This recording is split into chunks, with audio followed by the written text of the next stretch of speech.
Okay, welcome Toolkit Masters. Welcome to Team Leader Toolkit, 31st of August, 2017. Geez, the year is running away from us, isn't it? Okay, so we've got some exciting stuff today. We've got a question that's come from Janet, so thank you, Janet. We're going to answer that live today. And then any questions that you might have of me, then just lay them on the line, type them in the comments in the bottom of the right-hand side there, and I'll get to them as soon as I can. Also, a little bit of housekeeping. I'm just looking at my technical stuff here. So if you can hear and you can see me, if you can just write hello in the below, that would be fantastic. So then I know that to check out my tech, make sure that everything's coming through okay. So that'd be brilliant. Okay, exciting stuff today. I love Q&A Thursday. It's my favourite day of the week. I'll just wait till I hear from a few people because there's probably a bit of a delay, so that's okay. We'll keep going. All right. Have we got anybody on the line?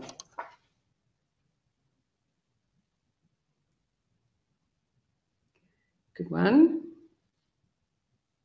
I hope Janet's on the line because I've got a question for her, although I have emailed you the answer, so who knows? Can you see and hear me?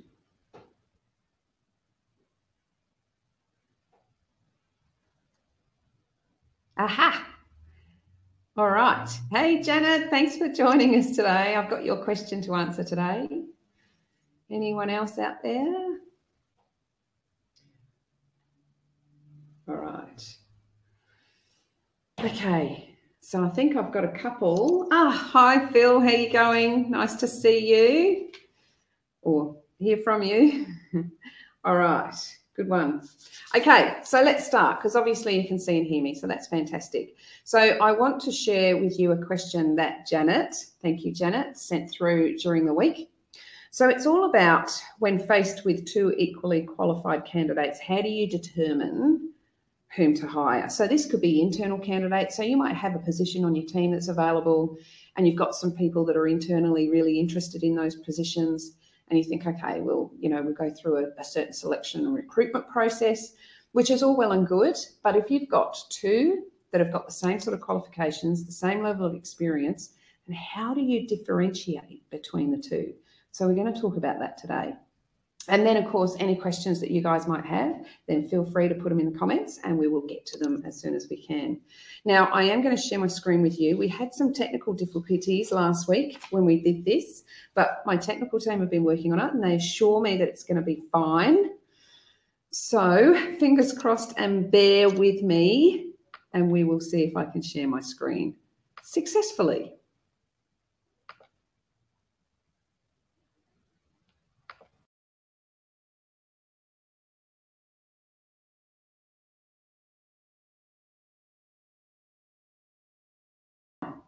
And it's got live coaching, 31st of August 2017. Let me know if it is there for you. And then we will start. Cool. All right, excellent. Okay, 31st of August, here we go. So question from Janet, when faced with two equally qualified candidates, how do you determine whom to hire? Okay, so that's a great question, Janet, well done. Now, sometimes, you know, this seems to be a good problem for people to have. You know, everyone says, oh, you've got some great candidates, well done, and all that sort of stuff. But, you know, when you're in the moment, it doesn't feel like that because it's so much pressure on making sure that you pick the right person for the role. And it's really easier if you've got one really high performer and the rest fairly average, it's really easy to pick. But if you've got two that are highly qualified, enthusiastic, motivated, both got the same level of experience, so what are you going to do? You know, it's a really tough position to be in. So I've got a few hints and tips for you that you can use to help you, and hopefully this will help you differentiate between the two and ensure that you do pick the right person for the role. So gauge enthusiasm. So enthusiasm is really, really important because it shows keenness to do the role. It shows a level of commitment and enthusiasm to be able to start straight away. So you want to gauge the enthusiasm for two. If one is more enthusiastic, so for example, if they've got a long commute, but it's, they're going to do it anyway because they're really enthusiastic to do the job, or, if you say, look, if we asked you to start tomorrow, how would that go? If one's going to jump over every hurdle and every sort of barrier and bump in the road to get there, then that means that they're enthusiastic, they're keen, they want to learn, they want to jump in and have a go. If one's going, oh, well, I'd like to, but, I've got to drop the kids off and all that, well, that's okay. Or what if they say, oh, I've got a few things that I need to settle down, so I'll have to start next week. I can't start tomorrow. That needs to weigh in there, So it's just something to take into account. It's not solely to work on this one, but it's something to take into account that enthusiasm does breed keenness and willingness to learn a new role. So it might be just something that you take into account.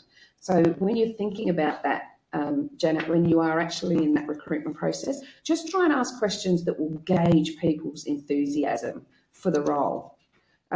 Yes, there are some people with personalities that are a bit more quiet than others, so they might not articulate it as well. But yeah, just try and gauge the enthusiasm and see where that gets you. The second thing you want to do is take them to a really relaxed setting. So take them both individually, not together, to a relaxed setting. Take them down the coffee shop, take them down the local park, whatever, and get them really relaxed. In this setting, they might actually reveal to you other things that they wouldn't do in a normal formal setting. So they might reveal to you some previous places where they worked, what they liked, what they didn't like, why they left, some honest reasons about how relationships went in their last role, what really gave them energy, what took it away, those sorts of things. You might be able to glean a little bit more info when you're in a relaxed setting and it's more conversational versus formal interview type. So yes, you can go through your interviews, and I say yes, do that. Have your formal questions, have your interviews. Then if you're down to two that are very, very similar in qualifications and experience, then take them each to a third interview, if you like, but a really relaxed sort of atmosphere. So they might open up a bit more and reveal a few more things that'll give you some tips and hints on which one would have a better fit. So that's probably something that's worked really well with me in the past. I've done that on a number of occasions, and there's one other tip that I've done on a number of occasions that works really, really well. And we'll get to that in a minute.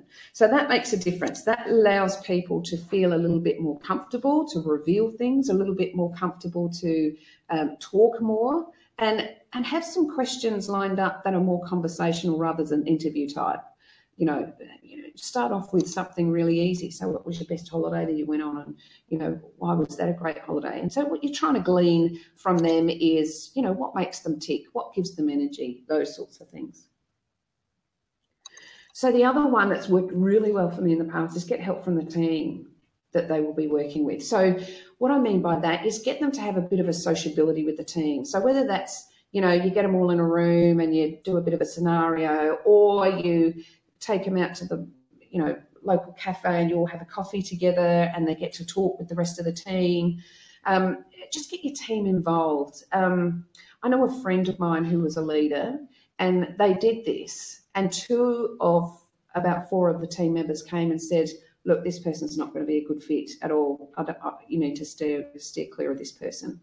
But they were great on paper. They had great qualifications. They had really good experience. They seemed to work well with, their boss and everything else. So my friend sort of went away from it. So this person went away from those two pieces of advice from their team. And do you know what? 8 months down the track, he really regretted that decision. So there were some real issues, behavioural issues. So, I think your team could give you some really great insights. So get them with the team, have a bit of a conversational sort of get together, whether it's a morning tea or a lunch or a coffee or something. Get the team integrated and then ask your team's advice. Just think, well, how did they go? What do you think? And do it for each of the candidates. You can do it individually. I think it would be better to do it individually, and then just glean from the team what their insights are, because they might see a few things or hear a few things that might put some alarm bells off that you haven't heard. So it might be worth doing. And I'm not saying this is the be-all, end-all and the team's going to dictate who's going to be on there, but it'll absolutely give them buy-in as well, that when that person becomes part of the team, then, you know, they feel like they've had a bit of a buy-in with that too. So it might be something that'll work for you. I know it has worked in the past.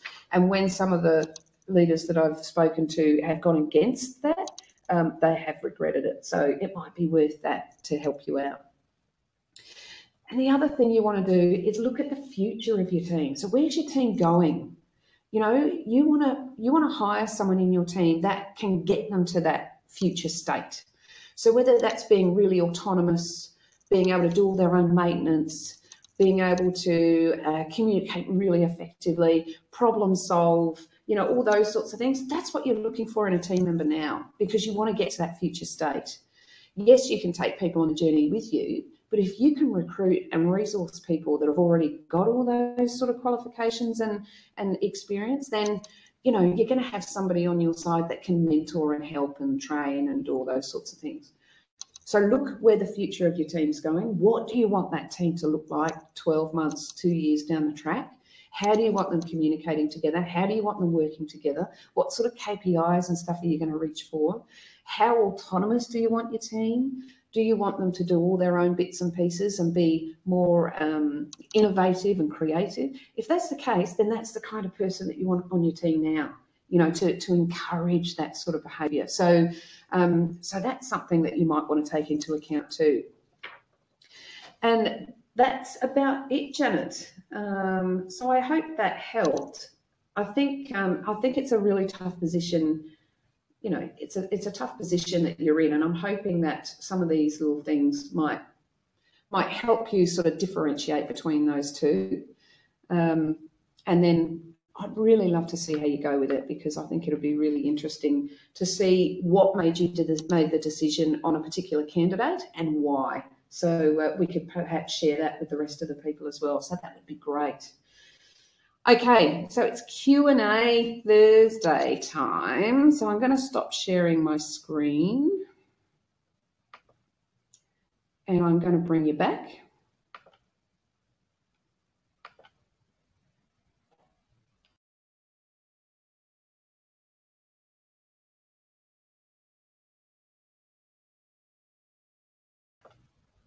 There, we're back. Okay, fantastic. Okay, so I hope that helped. I hope that gave you a bit of insights on the different things that you can do. Remember, I think it's really, really important to try and get help from outside. So you'll probably go through your normal organisational sort of interview process. But if you get to the point where you've got two candidates that are really, really similar and you're really, really finding it a bit tough to determine which one is going to be the better fit, then do those things. So just in short, just make sure that, I'm just looking at my notes here, gauging the enthusiasm, making sure that there's a level of keenness there, you know, and some people are a little bit more introverted than others, so sometimes that can be hard to measure, but just see how you can go with that. Get them out into a relaxed area, take them out for a coffee, go for a walk in the park, go for a walk around the lake, wherever you live, whatever, and just see if you can have a more conversational type relationship with them at that particular point. So maybe that you'll be able to glean a bit more information from them and it'll give you a few more insights. Get your team in to help. So do a morning tea, do a sociability session, do whatever, call it whatever you want, but it's just about your team in a relaxed atmosphere, being able to talk to these people on a one-on-one basis and maybe gleaning a few insights of their own as well. So might be something that you can do. I've found that really powerful. And then after your team have had a chat to each of the candidates on an individual basis, then you can get the team together and say, look, we've gone through the interview process. These two are really close. We're nearly at a decision. I'd just really like to hear your insights. What are your thoughts about both candidates? So you're not getting the team to make the decision, but you're just gleaning their insights and putting it with all the other evidence that you've got so that you can make one of those decisions. And then making sure that you look for the future of your team too. So where is your team going? Are you wanting them to be, I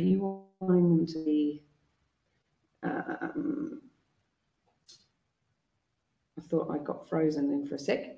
Do you want them to be more communicative? Do you want them to be autonomous? Do you want them to innovate, problem solve, all those sorts of things that they might not be currently doing as much as you would like now? If that's your future state, then let's work on that. Let's recruit for that, because that's ultimately where you want your team to be.